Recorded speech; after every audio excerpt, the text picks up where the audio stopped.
Sundarban Rice and Cattle Farm, an example of what a well-thought-out farm should look like. Sundarban Farm, one of 10 cattle-rearing establishments adopted by the Guyana Livestock Development Authority in a pilot project that's a key part of a national effort at revitalizing the local cattle industry. Sundarban is located on some 400 plus acres of savanna land known as Georgie's Pasture, in the backlands of a community at Mahika called Cane Grove, a predominantly rice-growing area, but with a significant number of cattle farmers sprinkled throughout the area. The Sundarban Rice and Cattle Farm is the brainchild of Mr. Hari Prasad Ramsewak, or Trans as he is popularly known. It was established in 1998. Back then, Georgie's Pasture was a swampland overgrown with brush and huge jamun trees, infested with snakes and alligators. For the residents of Cane Grove, this rice and cattle farmer had to be crazy to think of starting a farm in such a swamp. But Mr. Ramsewak had a vision of what he wanted to establish and knew how he would realize his vision for Sundarban. It all began as far back as 1973. In 1973, when I left school, I came to Cane Grove and I started to do farming with my brother-in-law Victor, mining cow, planting rice, cash crop. And from then I get into cattle and I get to like cattle.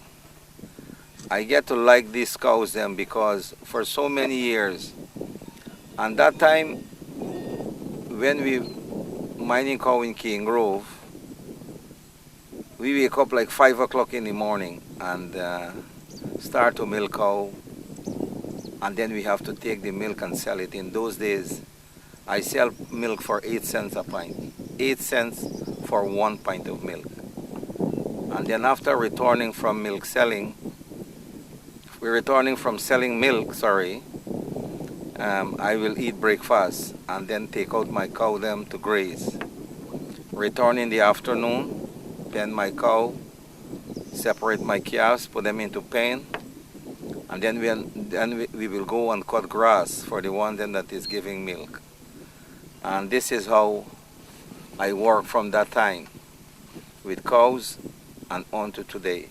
So what prompted Mr. Ramsewak's decision to occupy the swamp known as Georgie's Pasture? Why I decided to come to Georgie Pasture, when DNI started in Cane Grove in 1998, they were rehabbing all the trench and all the dams in the rice industry, in the rice farming area, and even all in cash crop area, all farming area. They were rehabbing all the trench and the dams and the government said they will pound cows on the dam, and you cannot graze cows on the dam. And in those days, we used to graze cow on government reserve and bonding farm, like farm that people was not planting. And that is what forced me to come here to Georgie Pasture, because it's either we sell the cow out or we come to Georgie Pasture and bring them here and start and see what we could have made out of it at that time. In the beginning, it was all uphill at Sundarban. Labor was sourced from the sugar estate during the out-of-crop period, from those in the rice industry after the rice had been sown. Work entailed fencing the entire 400-odd acres of swampland, the construction of dams, and the digging of irrigation and drainage trenches and canals. Financing for the development of the farm was derived from the proceeds of this farmer's spare parts business, as well as from the sale of paddy. The financing, I go about developing this place slowly, paddock by paddock, plot by plot, and because I'm an auto dealer, I will bring little of my saving that I save from my business and invest it here. And whenever we sell whatever cows we sell, like every year we will sell like $3-4 million in bulls. I will take that money and spend it back in the farm. And I also planting 280 acres of rice. And whatever profit I make from the rice, I will spend it in Georgie Pasta here to develop Georgie Pasta. The challenges at Georgie's pasture were many. Some of the challenges that we face at that time is that many people say when I come here, I'm a madman because they never see this place dry. They say for me to dry Georgie Pasta, I will have to turn myself into camel and drink this water here. I say, okay, I will give it a try. And some of them say that many people, why it named Georgie Pasta, one old man used to mine cow here for government. And those people fail in many, many years. Nobody has never been successful here. And many people bring cow here and they say only that when you have a drought, you can really find dry ground here to mine cow. But I say I will give it a try. And I'm here on to this day. And that time, how I get to control Georgie Pasta, I start to dig trench. I hire excavator, one guy named Mac Jr. and one bulldozer. And some of the people could not plant the farm. The farm was very high, and when they plant cash crop or ground provision, they cannot make profit, so they wanted to turn those small plots of land, like 4 acres and 5 acres plots of land, they want to turn it into rice field. And they could not afford to level those land. And they asked me to sell me the land for $100,000 an acre, but I refused to buy the land because it's all small plot land, like 2 acre, 3 acre. Very rare you'll find 5 acre land in that farming area. So I told them, as you guys planning to plant rice on it, let me level it for you guys, but give the earth to me. And they were very happy. So I rent trucks along with my trucks, along with my tractors and trailer, and I rent excavator and bulldozer, and I will remove those soil to a level that the farmers agree on that they can plant rice. And I will bring the earth into Georgie Pasta and full high spots so that cow can sleep. If I make the dam in the rainy season, the Pagas Dam, when the cow walk on it, it will burst in half and float away. And I will fill this farm earth on top of that dam and get that dam to stable. And this is how we go about. Then I start to buy sand reef over in the other side of King Grove, to the creek side of the land. They have high sand reef there, and I will buy those reef and fetch those sand and bring it into Georgie Pasta here and fill these dams and try to cap it. I also fetch a lot of born paddy shell, which is a paddy ash, they call it, born ash, and fill these dams. And right now I will fetch every and all from these rice mills, like 3,000 truckload, 4,000 truckload every dry season. Presently we hiring trucks now to assist my trucks so we can cover distance or cover these dams a little fast, because we can only work here in dry season. Because the cows were grazing in a virtual swamp, they were vulnerable to the many snakes that infested the area. Mortality was very high. But apart from snake bites, the animals were at the mercies of the two extremes that existed at Georgie's pasture. It was either too wet or too dry. Because in those days when we came here, and sometimes when the weather getting dry and we born this busy, we call it busy, you will see snake run on the busy like this and get born. And most of those snakes was a rattlesnake and labaria. And with the camudi and the alligator wasn't a big challenge. The camudi and the alligator, we will lose a few sheep or goat, especially the lami. But the rattlesnake, we lose a lot of cows with rattlesnake by getting snake bite, and with this labaria also. And we lose cow in those days because when it's raining, the place will flood, and then it will take time for the water to relieve. And when the water start to relieve, you will see like a kai, we call it kai, that is algae growing on top of this water.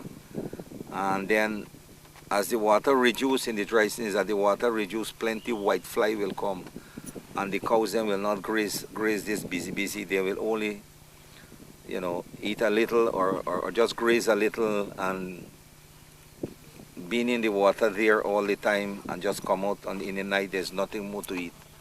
These cows then will get thin, and especially like the old ones and the milking ones, like every rainy season finished, when the dry season start, we will lose like 10 cows, 15 cows. It all depends. I can remember we had one in, I can't remember the exact year, but one time from 265 heads of cow, I lost like 35 heads because we came out of a flood into a dry spell, and the cows them could not catch themselves up. In the flood they were very thin, and then they come into the dry spell, they get more thin. The loss of so many heads of cattle in one season prompted this cattle rancher to incorporate contingency measures that would allow for his cattle to survive both extremes. It pushed me because I planting rice, and in the dry time or even the rainy time, we will bring. Let me explain how we save these cows. Them, everything got a learning period, and we start to use straw, and we will fetch a lot of straw and store it in the barn, because as time goes by, I build barn and stuff like that here, and we start to fetch straw and store the straw and bring molasses, and the cows them get to like the straw and the molasses, but we keep the straw very dry and clean, and they will eat it like chocolate. Like now, my cows them, they eat straw like chocolate.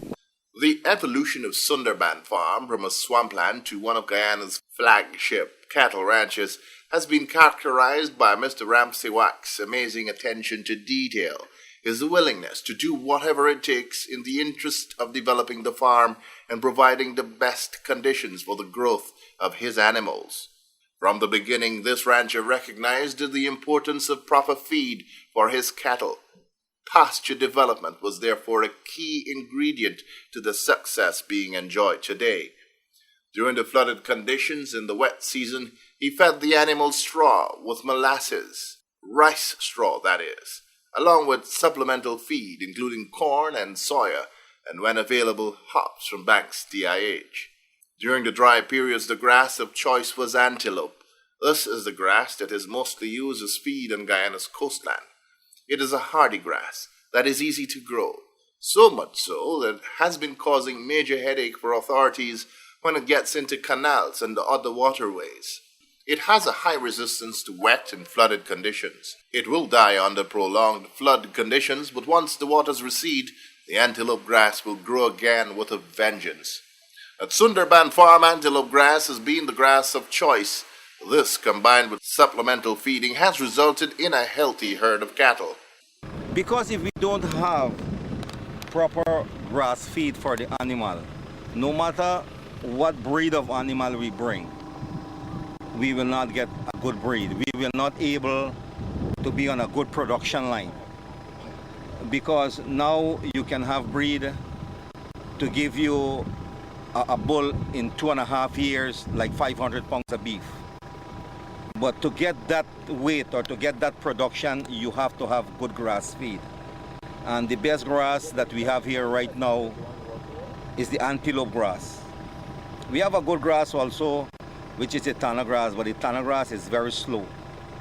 And if the weather bad, such as lightning and rain, the tana grass does be got a lot of caterpillar that affect the tana grass. It's a more sweet grass. For feeding purposes, the antelope grass, when harvested, is transported to the paddock, where it is chipped into very small pieces and mixed with molasses and other feed supplements and fed to the animals. Pasture development at Sundarban Farm is likened to rice cultivation, the same meticulous preparation of the land for sowing. But here, this rancher has taken it a step further. He has engaged in major soil enhancement through the incorporation of burnt paddy husk, which has a high phosphorus content, allowing for a re-engineering of the soil, making it more conducive to the cultivation of grass or rice, as the case may be. The results of these interventions are clear to see. As you can see, this grass plot here is about 30 acres. This grass is about 25 days now. This and got about 20 to 24 inch. And 10 days ago, this grass was just like 12 inch. 10, 12 days ago.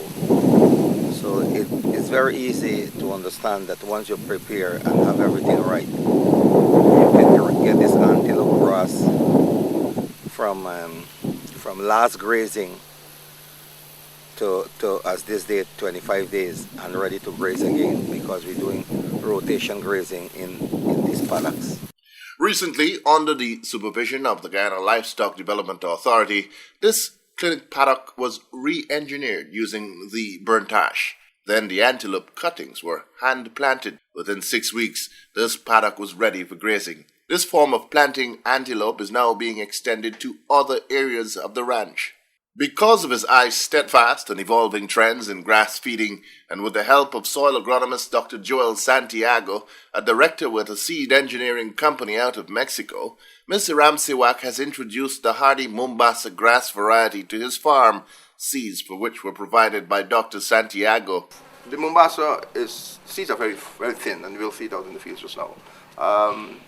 And it is a drought-tolerant grass. It requires, if you are spreading, if you're planting, you prepare your land.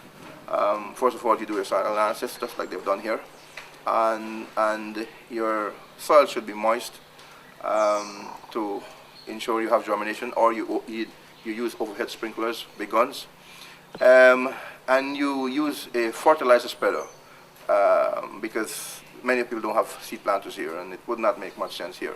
So you use a fertilizer spreader using, let's say you're using per hectare about 6 to 8 kilograms of seeds per hectare. And you use a carrier. You can use sand as one of the carrier, medium carrier, so it's able to distribute effectively. And within 7 to 9 days, then you are going to see germination.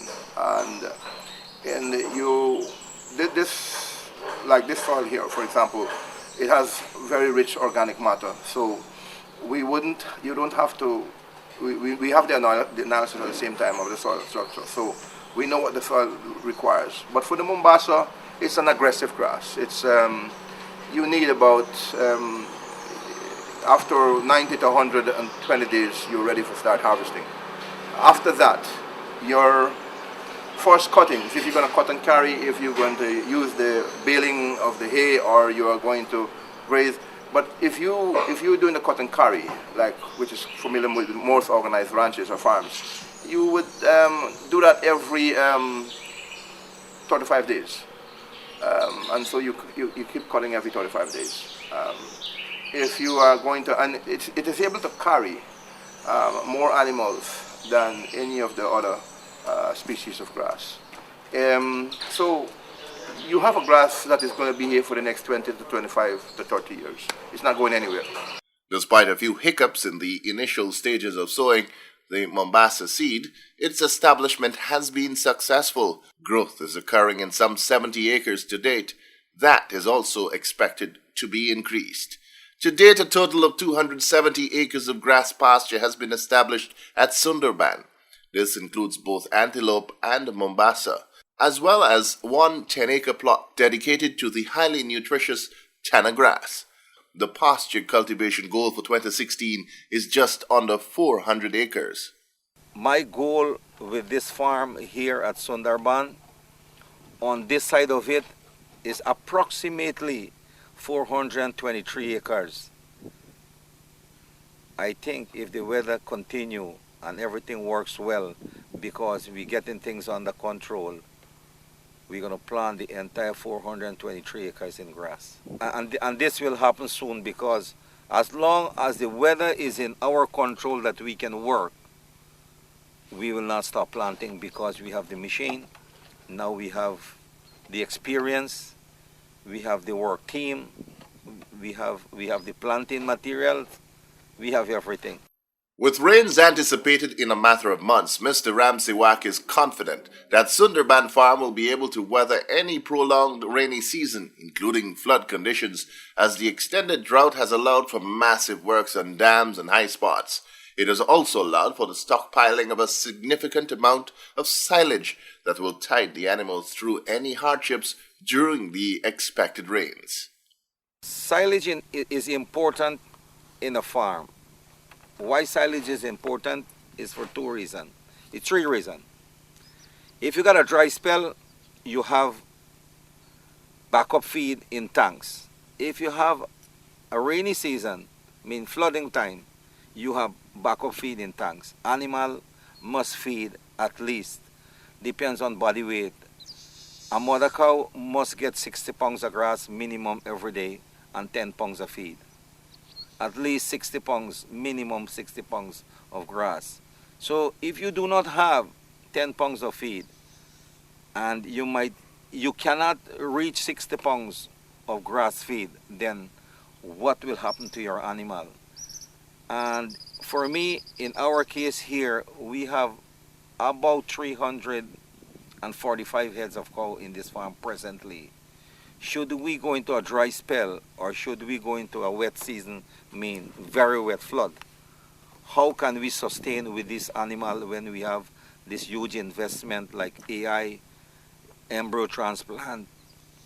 What will happen to us? Everything will cripple.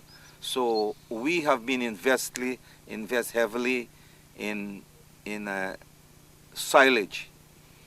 We have tanks here to do over 500 tons of silage, and right now we have 60 tons silage concentrate that has about 24% of protein, and we are happy with 8%. So calculate 60 tons times 3, because we have to break it down.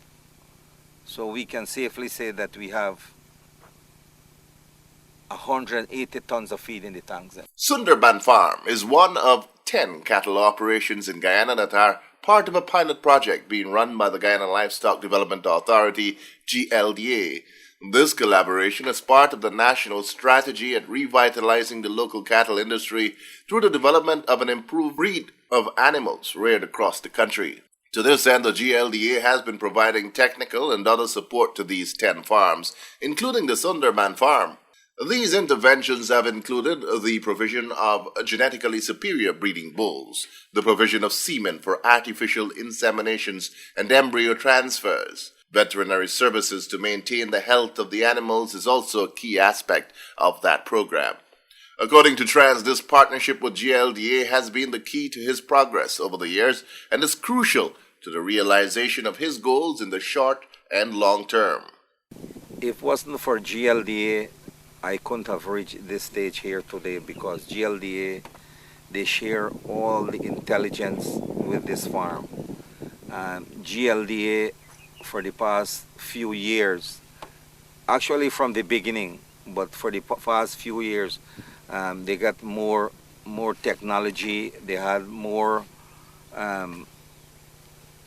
embryo transplant, and they had more AI also, AI service. And with the AI service has been proven very successful here. Our last batch, we do 20 mothers, and from the 20 mothers with the AI service that they did, we got 18 calves. And right now, GLDA is doing 75 mothers. We are waiting on the AI. We have all the mothers prepared and everything, just waiting on the AI. Also for the grass planting, GLDA has been one of the pilot for this farm, whereas to share technology stage by stage. how to plant the antelope, because we were trying to cover a lot of grounds with antelope by spreading it with hands and mashing it with your feet. They say no, hand planted, it will be a little bit more slow, but you're 100%.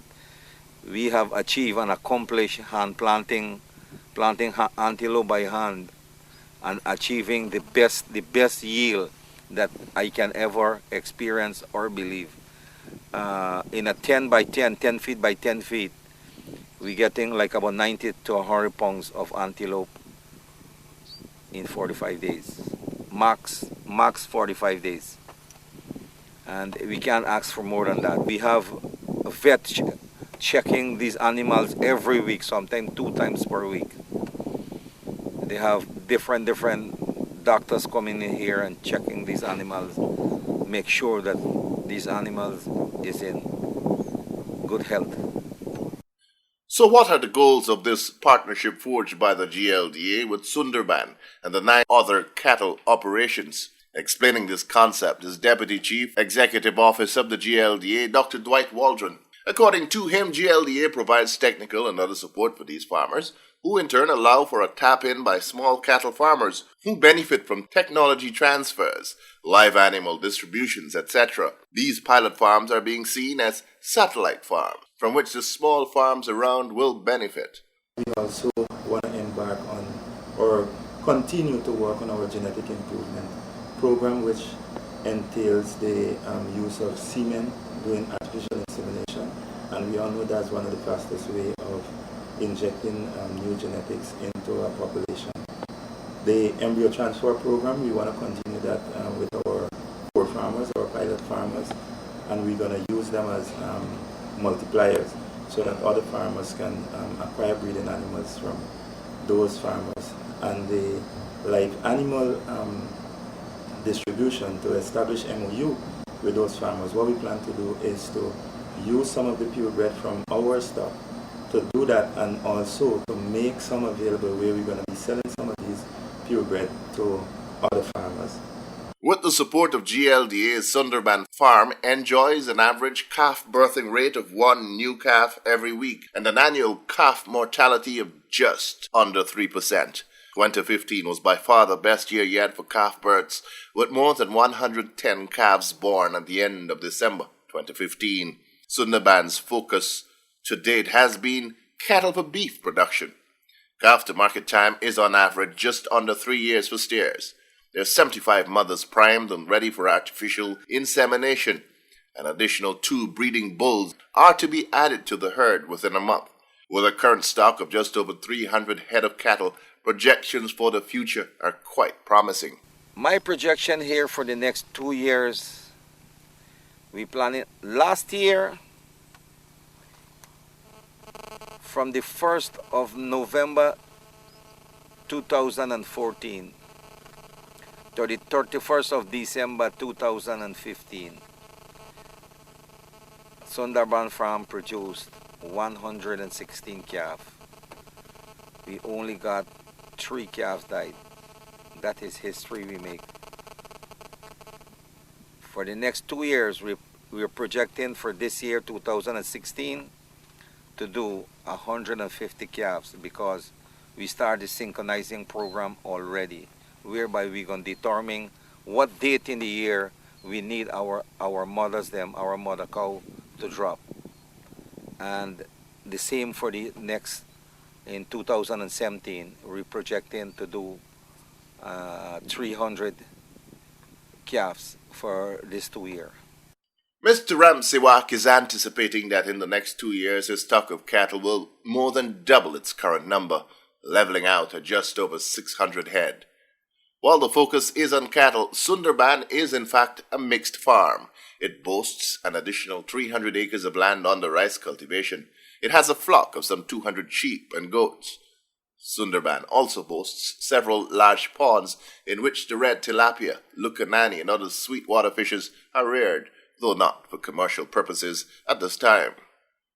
This is pond number 1, and as you can see in the background, this pond we already clean, prepare, water tested for the pH and everything, and have this pond ready for tilapia. And we have 4 ponds like this size. And this pond can mine about 20,000 tilapia. So we have 4 ponds to do 4 by 20,000, like 80,000 tilapia. And we presently, on the other side, we have 3 more other ponds we're preparing. We like to do tambaki. In each pond that we finish prepared, we use like about 15 tons of limestone to have a good preparation and to have a good water pH. So what is the idea behind the establishment of these ponds? According to Mr. Ramsey Wack, apart from rearing fish, they will also serve an important role in the cattle rearing aspect of the farm. Because we try to make the ranch one full package, whereby we're doing cows, we're doing sheep, we're doing goat, and now we want to do the fish also. Because the water from the fish farm, we can use it back in the grass field. And we are putting the infrastructure system right now so that when we change the water from the fish pond, it is very high in nitrogen to use in the grass field.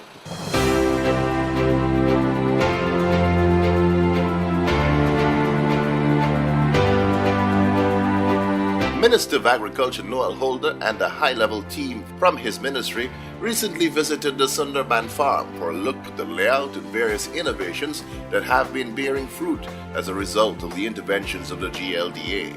Minister Holder was shown the calves that resulted from artificial insemination and embryo transfers, etc., and the general quality of the animals that comprised the herd.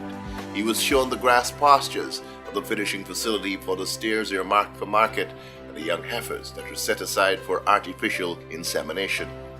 Mr. Ramsey Wack's preparation of silage for the expected rainy weather later this year was also lauded by the minister and his team. At the end of his tour, Minister Holder expressed satisfaction at what he had seen, pointing out that Guyana needs a few more farmers with the commitment exhibited by Mr. Ramsey Wack and his team at Sundarban Farm. The Agriculture Minister pledged the continued support of the GLDA and his ministry in ensuring the continued growth and development of Sundarban Farm. Currently, Sundarban Rice and Cattle Farm has a permanent staff of 9 persons from the community of Cane Grove. Expansion of the Sundarban operations to include dairy production is now being finalized, with another 400 acres to be taken in to accommodate this projected growth of operations.